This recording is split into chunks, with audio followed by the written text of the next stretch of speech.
All right, so today we're going to make a quick video covering the nerfing of ChatGPT4, which is basically, I would say, a huge disappointment. We're also going to be using sort my list to do basic word counting activities, and we're going to show the difference between a low quality prompt and a high quality prompt. So I wanted to make a YouTube video on the story of John Boyd and an explanation of the OODA loop, which is observe, orient, decide, act. If you don't know about him, you should check out the blog article on my page. Anyway, this is what a bad prompt looks like. Create a compelling and captivating YouTube script from the following description. You know, then it gives me intro, upbeat music. Like, it seems like it's not terrible, but this is not that impressive, okay? To me, this is pretty generic. It's a little bit hard to read. You know, it just doesn't do it for me in terms of what my purposes are. Now, if I switch it up a bit, this is what a high quality prompt looks like.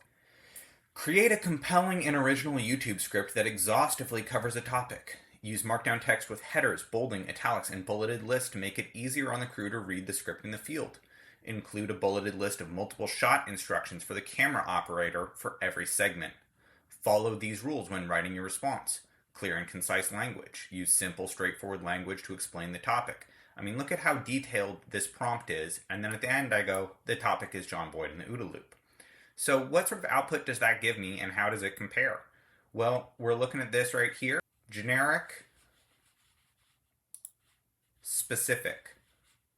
I mean, to me, it's night and day. You know, this is much more useful for my purposes. I like having bullet points here. This gives me then something that I could put as text on screen, or I could write about it in greater detail. You know, I don't have some generic script that I'm supposed to say exactly this. I have, you know, what is the direction of the script, what are the shot instructions, and I can riff a little bit off of it and have it still be very useful.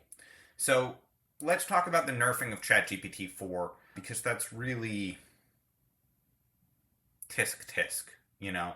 Like, I'm paying $20 a month. I was excited to get this new software. They're limiting the number of submissions that you can do to 25 every 3 hours, and they're saying that they're going to reduce it further. Well, I was fine with that, okay? I'm fine with that if I'm getting responses that are high quality. So this is what?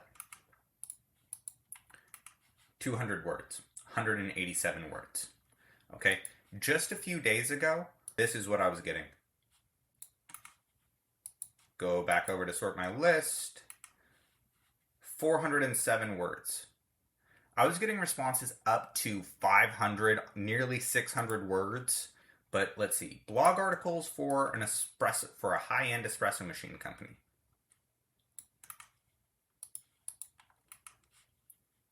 $550 words. So this is, I mean, we're getting, what, 40%?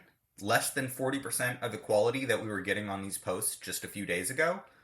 The responses, in my opinion, now are pretty terrible. At least it is using please continue from exactly where you left off, as you would expect it to. But to get a response like you used to get in one, you now have to use 3 of your responses, and you only get 25 every 3 hours, and they're reducing that. So thumbs down, ChatGPT. I'm not impressed with that. Very impressed at first, not impressed right now.